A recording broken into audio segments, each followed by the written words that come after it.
الحمد لله وكفى وسلام على حبيبه المصطفى أما بعد فأعوذ بالله من الشيطان الرجيم بسم الله الرحمن الرحيم إن الله وملائكته يصلون على النبي يا أيها الذين آمنوا صلوا عليه وسلموا تسليما اللهم صل على سيدنا محمد معدن الجود والكرم وآله وأصحابه الكرام وابنه الكريم وبارك وسلم صلاة دائمة سرمدا أبدا بحمدہ تعالی و بکرم مصطفیٰ صلی اللہ علیہ وسلم۔ آج کی شب میں قرآن عظیم کے 21 پارے مکمل ہو چکے ہیں۔ اللہ عز و جل بقیہ قرآن کے حصے کو صحیح تجوید سے پڑھنے اور آپ سب کو رغبت سے سننے کی توفیق عطا فرمائے۔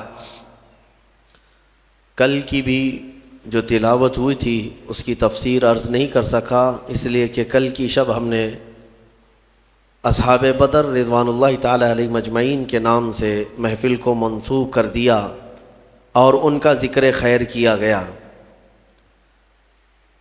20ویں پارے میں ہم نے جو تلاوت کی ہے وہ سورہ قصص ہے اور سورہ عنکبوت ہے، اور اس کے بعد آج جو ہم نے 21ویں پارے میں تلاوت کیا ہے وہ سورہ روم ہے، اور پھر سورہ لقمان ہے، اور سورہ سجدہ ہے، اور اس کے بعد سورہ احزاب۔ یہ اب سورتیں بڑھتی چلی جائیں گی، چھوٹے چھوٹے سورتیں۔ اس میں ساری سورتوں کی بڑی فضیلت ہے۔ سورہ قصص جو ہے، قصص قصے کی جمع ہے، واقعات۔ جیسے میں نے سورہ یوسف کے متعلق آپ کے سامنے عرض کیا تھا، اللہ نے فرمایا نحن نقص علیک احسن القصص، ہم آپ پر ایک بہترین قصہ سناتے ہیں۔ تو قصص کے نام سے یعنی قصوں کے نام سے پوری ایک سورہ ہے، اور اس میں کون سے واقعات بیان کیے گئے ہیں؟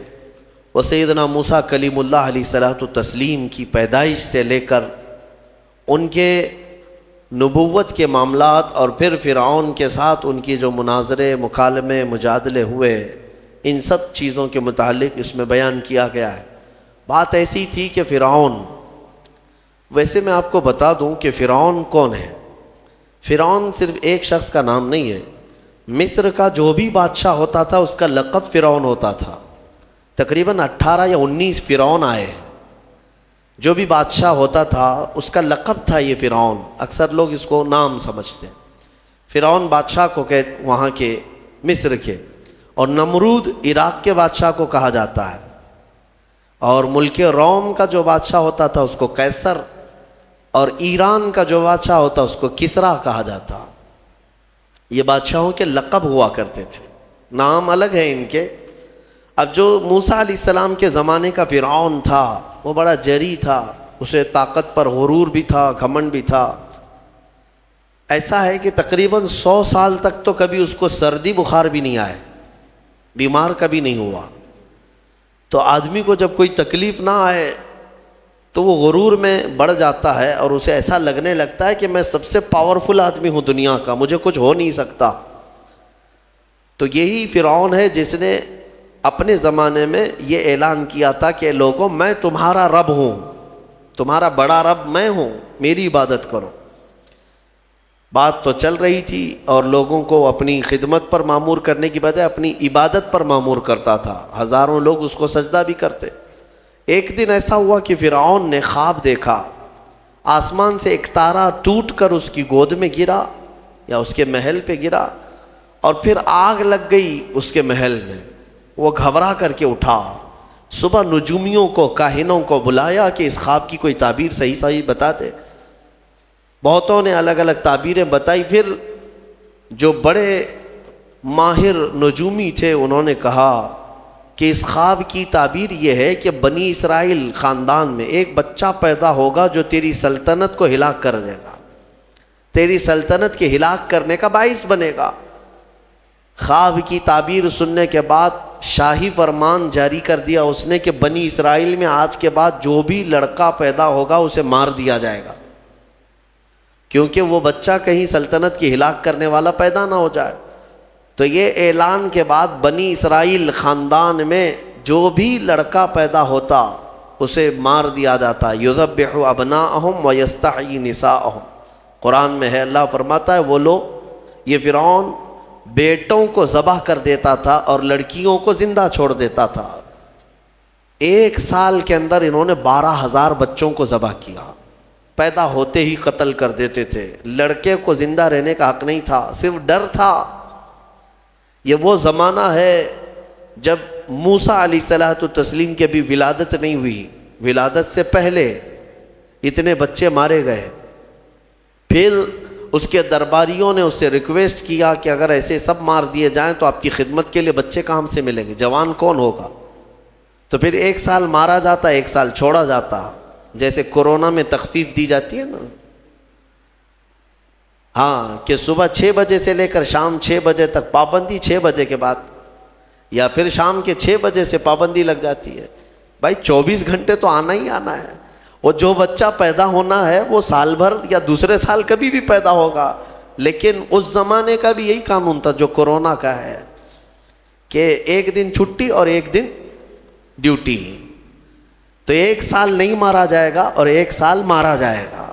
اب یہ کیسے یقین کے ساتھ کہہ سکتے ہیں کہ جس سال نہیں مارا جا رہا ہے اس سال پیدا نہیں ہوگا بچہ؟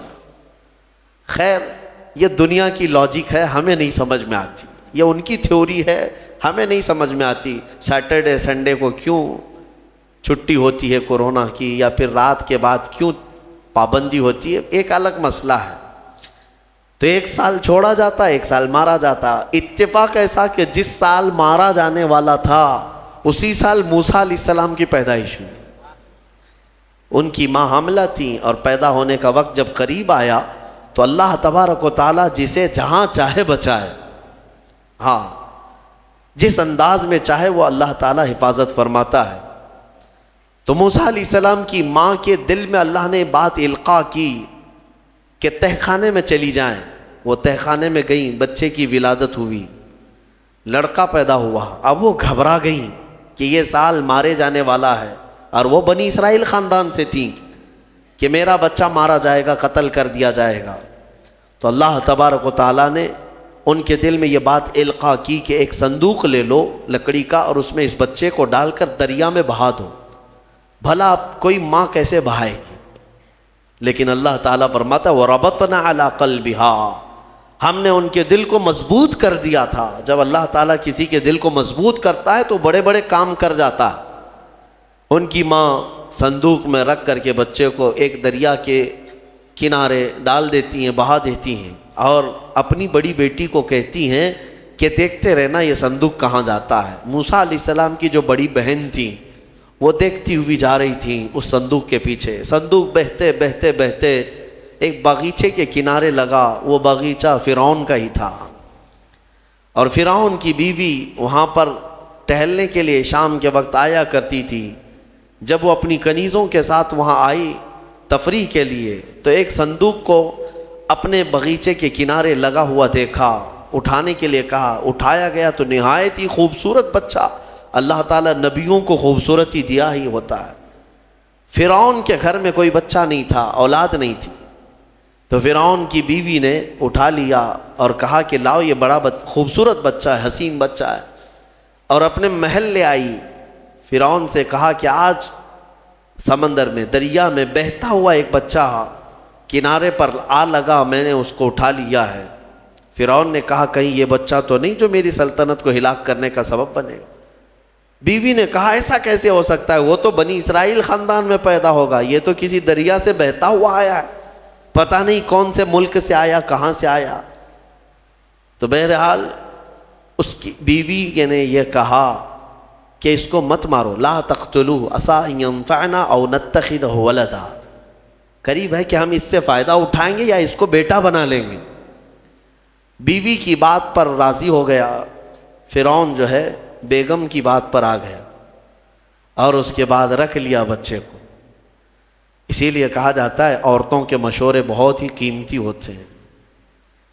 بہرحال عورت کے مشورے پر عمل کرتے ہوئے اس نے رکھ تو لیا بچے کو۔ اب پرورش کی جب بات آئی، بچے کو دودھ پلانا ہے، تو دایاؤں کو بلایا گیا۔ شاہی خاندان میں بچے کی پرورش ہو رہی ہے، بہت ساری عورتیں آئیں، دودھ پلانے کی کوشش کرتی رہیں، موسیٰ علیہ السلام کسی کا دودھ نہیں پکڑتے تھے۔ ان کی بہن وہیں کھڑی تھی، اس نے کہا کہ میں ایک دایا کو جانتی ہوں جس کا دودھ ہر بچہ پی لیتا ہے۔ اس سے کہا گیا کہ بلا لاؤ۔ وہ جا کر اپنی ماں کو بلا لائی، اپنی ماں کو لے آئیں، اور ان کی ماں آئی، موسیٰ علیہ السلام کو اپنے سینے سے لگائی تو دودھ پینے لگ گئے۔ تو سب میں یہ بات مشہور ہو گئی کہ یہ یہاں کی مشہور دایا ہے، اور یہ خاندان کے اندر رہے گی، شاہی خاندان میں، محل میں رہے گی، اور بچے کو پلانے کی اجرت بھی دی جائے گی، اجرت بھی دی جائے گی۔ فرعون کے گھر میں پرورش بھی، اور انہی کی ماں سے دودھ بھی پلانا، پھر پلس اس کی اجرت بھی دلانا، یہ شان ہے رب ذوالجلال کی۔ وہ جہاں چاہے جیسے چاہے پرورش فرمائے، حق کی حفاظت کرنا یہ مولا کی شان ہے۔ حق کی حفاظت وہ ہر زمانے میں کرتا رہتا ہے۔ اسی لیے کہا گیا ہے کہ اللہ تبارک و تعالیٰ جس چراغ کی حفاظت فرمائے، بڑی بڑی آندھیاں اس کو نہیں بجھا سکتی، اور جس کو بجھانا چاہے سارے انتظامات کے بعد بھی منٹوں میں اسے گل کر دیتا ہے۔ خیر، موسیٰ علیہ السلام فرعون کے گھر میں پرورش پاتے رہے۔ جب آپ کی عمر 2 سال کے قریب کی ہوئی، فرعون اور اس کی بیوی بیٹھے ہوئے تھے، موسیٰ علیہ السلام کھیلتے کھیلتے گود میں آئے اور فرعون کی داڑھی پکڑ کر اس کے منہ پہ تماچا لگا دیا۔ پہلی مرتبہ کسی نے بادشاہ کے منہ پر تماچا جڑا ہے تو بیٹا گھر کا، لیکن فرعون کو پہلی مرتبہ وہ زناٹے دار جو تھپڑ لگا، ہو سکتا ہے تارے نظر آ گئے ہوں، وہ گھبرا گیا، کہا کہ یہ بچہ ایسا کیسے مجھے مار سکتا ہے، ہاتھ کیسے اٹھا سکتا ہے۔ دسترخوان سے اٹھ گیا اور کہا اپنی بیوی سے، بیگم مجھے لگتا ہے یہی وہ بچہ ہوگا، یہی بچہ ہوگا جو سلطنت کے ہمارے خلاف جائے گا۔ پھر بیگم نے کہا ایسا کیسے ہو سکتا ہے، بچہ ہے، چھوٹا ہے، اور لاڑ پیار میں بچے ماں باپ کے ساتھ اس طرح کی حرکتیں کرتے ہیں۔ فرعون نے کہا نہیں، مجھے چیک کرنا ہے، یہ بچہ جاندار ہے، جانکار ہے، یہ جانتا ہے۔ تو پھر موسیٰ علیہ السلام کا وہاں پر امتحان لیا گیا۔ فرعون کی بیوی بچانے پر لگی ہوئی تھی۔ فرعون نے کہا کہ ٹھیک ہے، دیکھتے ہیں یہ کہ بچے کو سمجھ ہے یا نہیں ہے۔ امتحان کے لیے بیگم نے کہا ایک کام کرو، ایک برتن میں آگ کے انگارے دہکتے ہوئے کوئلے وہ بھی لائے جائیں، اور ایک برتن میں سفید پھول لائے جائیں۔ اگر بچہ عقل مند ہوگا تو پھولوں کو پکڑے گا، نہیں تو پھر یہ لال چیز کی طرف بچوں کا ہاتھ زیادہ جاتا ہے، آگ دیکھے گا۔ کہا ٹھیک ہے، یہ آزمائش کی جائے گی۔ ایک برتن میں آگ کے لال سرخ انگارے کوئلے لائے گئے، اور ایک برتن میں پھول لائے گئے، دونوں رکھے گئے۔ موسیٰ علیہ السلام کیا، ہر نبی ماں کے پیٹ سے ہی ہر چیز کو جانتے ہیں، اللہ تعالیٰ انہیں علم بھی نوازا ہے۔ موسیٰ علیہ السلام کو بلایا گیا، 2 سال کی عمر ہے کہ بچے ان دونوں میں سے کوئی چیز اٹھا لو۔ تو موسیٰ علیہ السلام کا ہاتھ پھولوں کے برتن کی طرف ہی بڑھنے لگا۔ یہ تو امتحان تھا۔ جبرائیل علیہ السلام اسی وقت نازل ہوئے اور آپ کا ہاتھ پکڑ کر کے آگ میں ڈالا۔ آگ میں سے ایک کوئلہ موسیٰ علیہ السلام اٹھائے اور اپنے منہ میں رکھ لیے، جس کی وجہ سے آپ کی زبان جل گئی، ہاتھ میں بھی آگ لگی۔ پھر فوراً ہٹایا گیا۔ فرعون کو وہ سیٹسفائیڈ ہو گیا کہ نہیں، یہ جانتا نہیں ہے، جانتا ہوتا تو آگ نہیں اٹھاتا۔ بہرحال موسیٰ علیہ السلام کو اس آگ کے کوئلے کے زبان پر رکھنے کی وجہ سے زندگی بھر اس کا اثر رہا، زبان میں زندگی بھر اثر رہا۔ پھر جوانی آئی موسیٰ علیہ السلام کی، اسی گھر میں پرورش پاتے ہوئے۔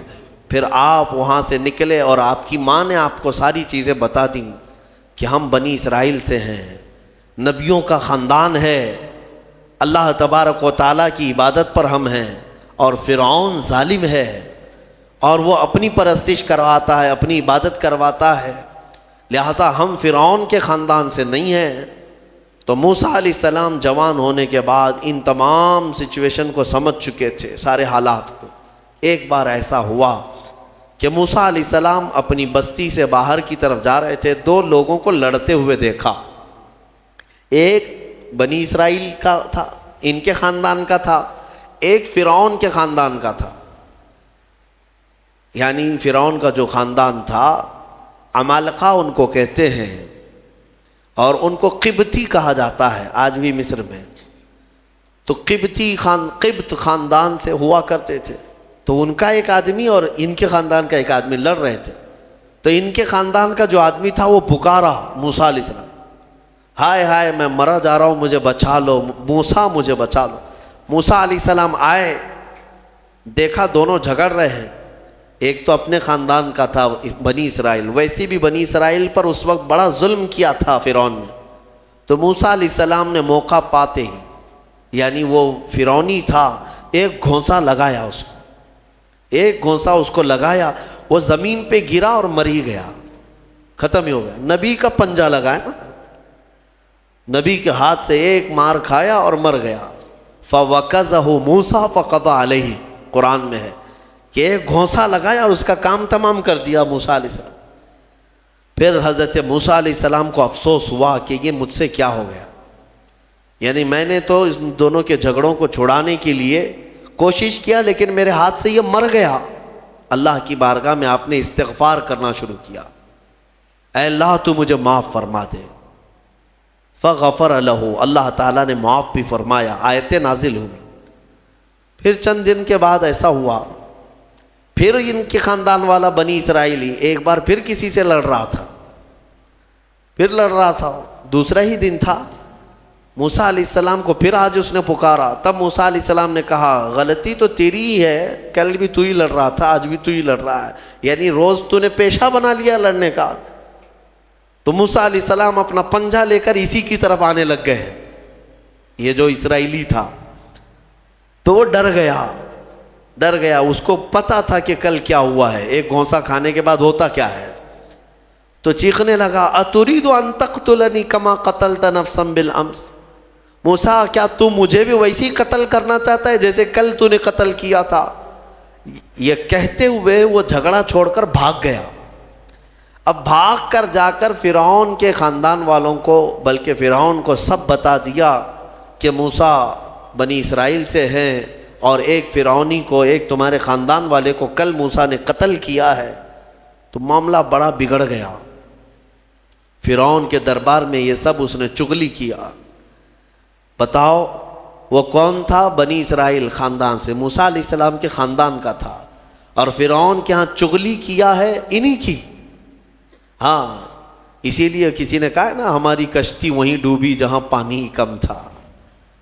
اکثر یہ دیکھا گیا ہے کہ درخت کو جس چیز سے کاٹا جاتا ہے ہوتی لوہے کی کلاڑی ہے، لیکن اس کو پکڑنے والی جو مٹھی ہوتی ہے وہ بھی لکڑی کی ہوتی ہے، لکڑی کی ہوتی ہے، اور لکڑی سے بڑے بڑے درختوں کو کاٹ دیا جاتا ہے۔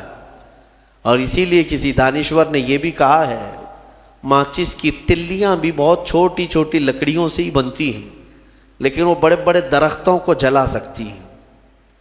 آپ اندازہ یہ کریں کہ اکثر اس دنیا میں دھوکہ یا اپنے لوگوں کے ذریعے سے پہنچتا ہے، اور یہ بڑا دھوکہ ہوتا ہے، یہ بڑا دھوکہ ہوتا ہے۔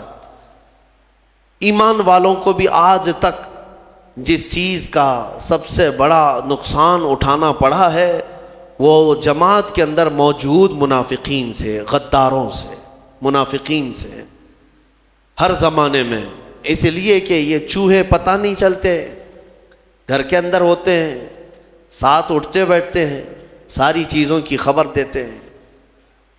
میرے عزیزوں، ان تمام چیزوں کے سلسلے میں بہت مرتبہ کہہ چکا ہوں، آج بھی میں یہ عرض کرتا ہوں مولا کی بارگاہ میں کہ اے مولا، سب سے پہلے تو ہماری جماعت میں موجود ان غداروں اور منافقین کو بے نقاب کر انہیں ہلاک و برباد فرما، جن کے ذریعے سے اسلام اور مسلمانوں کو بڑا نقصان ہے، بڑا نقصان ہے۔ ہمارے حضرت فرمایا کرتے تھے کہ اللہ تبارک و تعالیٰ کافروں پر کبھی بھی مسلمانوں کو غلبہ نہیں دیتا، کبھی نہیں دیتا، مگر یہ کہ کسی مسلمان کے ذریعے سے ہی وہ کافروں پر، مومنین پر غلبہ حاصل کر لیتے ہیں۔ ہاں، یہ چیزیں دیکھنے کو ملتی ہیں کہ تمہارے گھروں کے پتے وہی لوگ بتاتے ہیں جو آس پڑوس میں ہوا کرتے ہیں۔ آؤ دوسروں کو بلا کر کے لا کر کے دکھاتے ہیں کہ یہ ان کا گھر ہے، یہ فلاں کا گھر ہے، یہاں سے اٹھائیے، آپ یہاں سے لے جائیے۔ مومنین کی خبر گیری کرنے والے جو منافق صفت ہوتے ہیں، ان کے لیے بڑا دردناک عذاب ہے۔ ان المنافقین فی الدرک الاسفل من النار، بے شک منافق جہنم کے سب سے نچلے حصے میں رہیں گے۔ موسیٰ علیہ السلام کی چغلی کیا انہی کے خاندان کا آدمی فرعون کے ہاں جا کر بتایا۔ فرعون پوری تیاری کر کے کہا کہ موسیٰ کو پکڑو، اور میں پہلے سے کہتا آ رہا تھا کہ وہی بچہ ہے اور میرا گمان صحیح نکلا۔ اس بنیاد پر اس نے اپنی بیوی کو سزا دینا شروع کیا، حضرت آسیہ۔ اس بنیاد پر وہ عذاب اس قدر دیا کہ ان کے ہاتھوں پر میخ مار کر انہیں سلاتا تھا، ان کو بالوں سمیت چھت سے لٹکا دیا جاتا تھا۔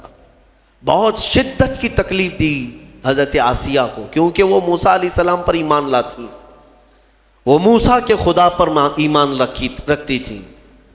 تو فرعون نے اپنے جاں بازوں کو، اپنے لڑاکوں کو بھیجا کہ موسیٰ کو پکڑو۔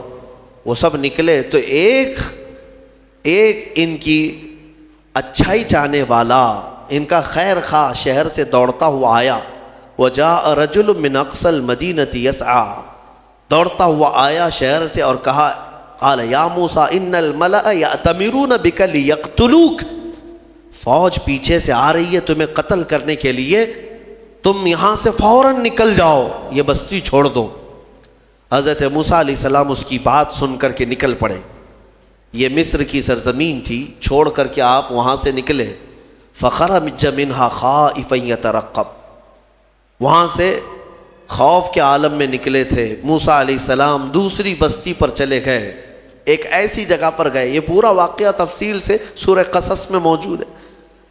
ایک بستی پر پہنچے تو وہاں پر دیکھا ہے کہ ایک کنویں پر بھیڑ لگی ہوئی ہے، بہت ساری بھیڑ ہے، پانی کھینچ رہی ہیں۔ اس میں دو لڑکیاں دور شرماتے کھڑی ہیں، وہ پانی لینے کے لیے بھیڑ میں نہیں جا پا رہی۔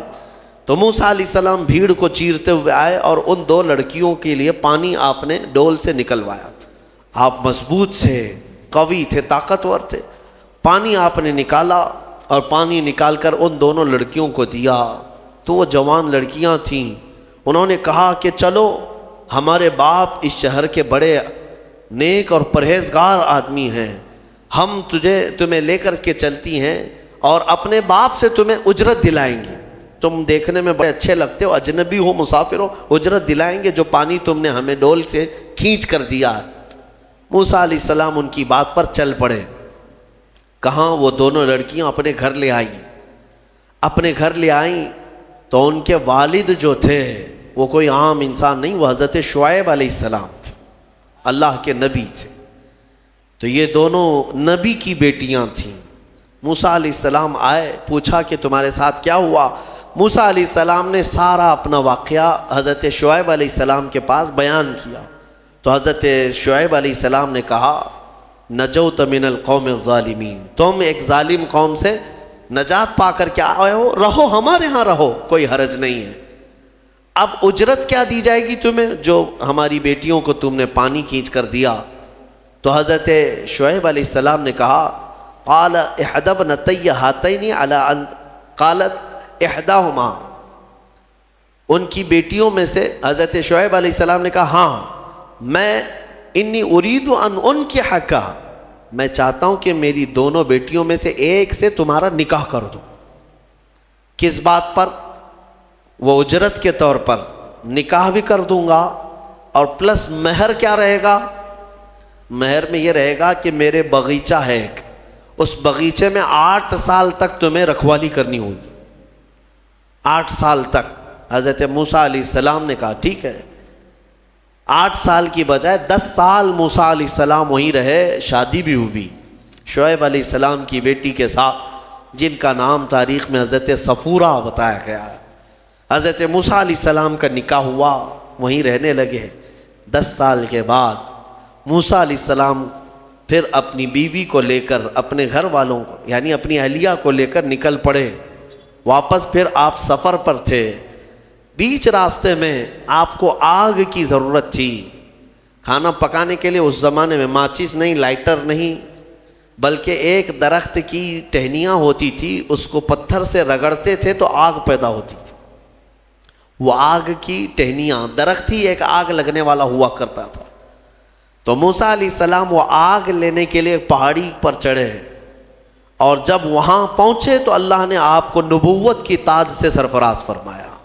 جبرائیل علیہ السلام آئے اور آپ کو نبوت کے اعجاز سے سرفراز کیا گیا اور اعلان کیا گیا کہ اے موسیٰ، آپ اللہ کے جلیل القدر نبی ہیں اور رسول ہیں. اب آپ جائیں، اپنی اہلیہ کو لے کر واپس فرعون کے پاس جائیے، پھر آنا ہے آپ کو فرعون کی اس بھری سلطنت میں. موسیٰ علیہ السلام پہلے اپنے گھر آئے، اور اس کے بعد حضرت موسیٰ علیہ السلام جب آئے اپنی بیوی کو لے کر، تو اللہ تعالیٰ نے فرمایا اب جاؤ فرعون کے پاس، اس کو ہدایت کی تلقین کرو، تبلیغ کرو، اس سے کہو کہ اللہ وحدہ لا شریک کی عبادت کرے. لیکن جانے سے پہلے موسیٰ علیہ السلام کو اللہ نے ایک اور ٹریننگ سے گزارا.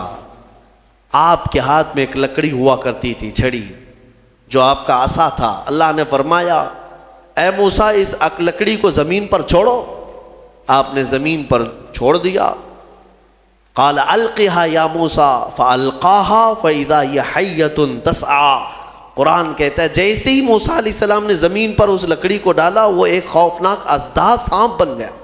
اژدہا اتنا خطرناک کہ لوگ دیکھیں تو ہیبت طاری ہو جائے. موسیٰ علیہ السلام پیچھے ہٹ گئے. اللہ فرماتا ہے خذها ولا تخف، پکڑ لو اس کو، ڈرو مت. موسیٰ علیہ السلام دوبارہ اس سانپ کو پکڑتے ہیں تو پھر سے وہ لکڑی بن گیا. یہ معجزہ تھا موسیٰ علیہ السلام کا کہ لکڑی کو زمین پر ڈالو تو سانپ رینگنے والا، اور ہاتھ میں لے لو تو پھر لکڑی. دوسرا معجزہ تھا آپ کا کہ حضرت موسیٰ علیہ السلام سے کہا گیا وَضْمُمْ يَدَكَ إِلَى جَنَاحِكَ تَخْرُجْ بَيْضَاءَ مِنْ غَيْرِ سُوءٍ. آپ اپنے ہاتھ کو، مٹھی کو اپنے جیب میں ڈالو. ادخل یدک فی جیبک، آپ اپنے جیب میں اپنی مٹھی کو ڈالو، ہاتھ کو، اور جب ہاتھ جیب میں ڈال کر باہر نکالتے تو پورے ہاتھ میں سورج سے زیادہ روشنی چمکتی تھی. ہاتھ یوں کریں تو بہت تیز روشنی کہ رات کے وقت اگر آپ ہاتھ نکالیں تو پورا اجالا ہو جائے. یہ دوسرا معجزہ تھا حضرت موسیٰ علیہ السلام. یہ دو معجزے دے کر اللہ نے بھیجا فرعون کے پاس، جاؤ اور اس کو ایمان کی دعوت دو. اور حضرت موسیٰ علیہ السلام گئے فرعون کے مقابل میں. فرعون سے کہا میں واپس آ چکا ہوں اور میں اللہ کا نبی ہوں، اللہ کا رسول ہوں. فرعون نے کہا کون سے خدا کی عبادت کرتے ہو، کون ہے تیرا خدا؟ موسیٰ علیہ السلام نے فرمایا کہ میرا رب پورے کائنات کو پالنے والا ہے، جو تجھے بھی پیدا کیا مجھے بھی پیدا کیا، آ جا اس کی عبادت کی طرف. فرعون نے پوچھا تیرے پاس کیا نشانی ہے؟ حضرت موسیٰ علیہ السلام نے اپنی نشانیاں بتائی. اس کے بعد فرعون نے کہا یہ تو جادو ہے، موسیٰ تو 10 سال جادو سیکھ کر کے آیا. تو موسیٰ علیہ السلام نے فرمایا اگر یہ جادو ہے تو تیرے سلطنت میں جتنے جادوگر ہیں سب کو بلا لے، مقابلہ کیا جائے. تو فرعون کو جو یہ چیلنج ہوا تو فرعون نے سارے بڑے بڑے جادوگروں کو بلایا اور ایک میدان میں یہ مقابلہ ہونا تھا. حق اور باطل کا مقابلہ زمانے اول سے چلا آ رہا ہے. اقبال نے کہا ہے ستیزہ کار رہا ہے ازل سے تا امروز، شرار بولہبی سے چراغ مصطفی. ہمیشہ ایک میدان میں جب یہ مقابلہ ہونا طے پایا، بڑے بڑے جادوگر آئے. موسیٰ علیہ السلام نے کہا کہ تمہارا جو جادو ہے وہ بتاؤ. سب کے پاس چھوٹی چھوٹی رسیاں تھیں. وہ رسیاں انہوں نے زمین پر پھینکی تو سب رسیاں سانپ بن گئیں. سیم وہی چیز وہ بھی دکھانے لائے تھے. سب رسیاں سانپ بن گئی، شور مچ گیا. فرعون کے درباری کہنے لگے اتنے سانپ آ گئے. موسیٰ علیہ السلام کو حکم ہوا اللہ کی طرف سے آپ بھی اپنا سانپ چھوڑ دیں. آپ نے اپنا عصا زمین پر ڈالا، وہ اژدہا ایک منہ کھولا اور سارے سانپوں کو نگل گیا، اور دوسرا منہ کھولتا تو جادوگروں کو نگلتا. اس سے پہلے ہی سارے جادوگروں نے پکارا ہم ایمان لائے موسیٰ کے رب پر. موسیٰ علیہ السلام پر بھی ایمان لائے اور اس کے رب پر بھی ایمان لائے. سارے جادوگروں کی جو ٹیم تھی پورے موسیٰ علیہ السلام کے ہاں آ گئی. اب یہاں وجہ بتاتا ہوں. جادو کرنے والے اور مقابلہ کرتے, دوسرا جادو دکھاتے. جادوگر سے مقابلہ کر سکتا ہے لیکن نبی سے کیسے کر سکتا ہے؟ وجہ یہ ہے, یہ جو جادو دکھتا ہے نا یہ حقیقت نہیں ہوتی. اس کو شعبدہ بازی کہتے ہیں, یعنی نظر بندی, صرف نظروں کا دھوکہ, اس کو جادو کہا جاتا ہے. اور جادوگر جانتا ہے کہ میں نے لوگوں کی نظروں کو دھوکہ دیا, لیکن اس کو پتا ہوتا ہے حقیقت کیا ہے. جادوگر نے رسی ڈالا, اس کی نظر میں رسی ہی ہے, دنیا کی نظر میں سانپ ہے. آپ نے بھی دیکھے ہوں گے بہت سارے شعبدہ بازی کرنے والوں کو, گلاس میں پانی لیا یوں اچھال دیا پھول نکل پڑے. ہاں, اور بہت سارے, ارے جیب میں سے انڈا نکالا کبوتر بنا دیا, 1 2 3 4 کبوتر اڑانے لگے. یہ تو ڈھکوسلا ہے, آستینوں میں چھپے ہوئے کبوتر ہوتے ہیں. لیکن باضابطہ جو شعبدہ بازی ہوتی ہے یعنی نظر بندی, وہ اس طرح سے کی جاتی ہے. یوں ہاتھ اٹھائے اور میں یوں تمہارے سامنے سکے پھینک دیا, سونے کے سکے پھینکتے جا رہا ہوں, لیکن تم میں سے سارے لوگوں کو سکے نظر آ رہے ہیں. محفل ختم ہونے کے بعد ایک بھی سکہ ملتا کسی کو نہیں, اور نہ ہی جادوگر کو ملتا ہے. یہ شعبدہ بازی, نظروں کا دھوکہ. اور وہاں جو مقابلے میں آئے تھے موسیٰ علیہ السلام کے, وہ تو دیکھ رہے تھے کہ ہم نے جو رسیاں ڈالی ہیں ہماری نظر میں رسیاں ہیں لیکن لوگوں کی نظروں میں سانپ ہے. لیکن موسیٰ علیہ السلام نے جو لکڑی ڈالی, وہ جادوگروں کو تو لکڑی دکھنا چاہیے کیونکہ وہ جادو جانتے ہیں, لیکن انہوں نے دیکھا موسیٰ علیہ السلام کی لکڑی لکڑی نہیں رہی, حقیقت میں سانپ بنا ہوا تھا. جادو اور معجزے میں فرق یہی ہے, جادو نظروں کا دھوکہ اور معجزہ حقیقت کی تبدیلی کو کہتے ہیں.